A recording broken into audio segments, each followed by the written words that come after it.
ჩაკრები, ესე ვთქვათ, ერთგვარი ენერგეტიკული ცენტრებია, რომელიც თურმე სხეულში გვაქვს. არ არის კონკრეტული ფიზიკური ადგილი, თუმცა რაღაცა კონკრეტულ ენერგეტიკულ არხებს აერთიანებს, გადაკვეთებს აერთიანებს და ეს ინდოეთში გამოიყენება როგორც ძალიან ბევრ პრაქტიკაში ცნობიერებისთვის. ამუშოს მედიტაციაზე აქტიური სუნთქვით, კონკრეტული ინსტრუქცია აქვს სუნთქვას, სუნთქავ კონკრეტულ ჩაკრებში ცნობიერების გადატანით, ანუ კონკრეტულ ჩაკრებზე ყურადღების მიპყრობით და სუნთქვით ხდება აი ამ ენერგეტიკულ ცენტრებში სიცოცხლის შეტანა, ესე ვთქვათ.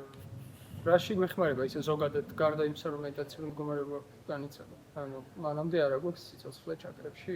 კარგი კითხვა. სიცოცხლე ჩაკრებში რა თქმა უნდა გვაქვს, სხვა შემთხვევაში ალბათ არ ვიქნებოდით სიცოცხლები, მაგრამ ჩემი დაკვირვებით, ჩემი გამოცდილებით საკუთარ თავსა თუ სხვა თვისებთან მუშაობაში, ბევრად მეტი პოტენციალი გვაქვს, ბევრად მეტად განვიცადოთ სიცოცხლე თავისი არსით. ხოლო რაღაცა გამოცდილებები, რომელიც რაღაც გარკვეულ ბლოკს ქმნის, განუცდელი ემოციების ბლოკს სხეულში, ემოციურ სხეულში, ფიზიკურ სხეულში არ გვაძლევს საშუალებას, რომ ის სიცოცხლე, რაც ჩვენს გარშემო არის, სრულად განვიცადოთ. მსგავსი პრაქტიკები, რაც არის ორიენტირებული სხეულზე, გვეხმარება იმაში, რომ აი რაღაცისგან განთავისუფლდეთ, ის რაც მანამდე ვერ განვიცადეთ, განვიცადოთ და შესაბამისად მეტი სიცოცხლის, მეტი ინტენსივობის განცდის საშუალებას გვაძლევს.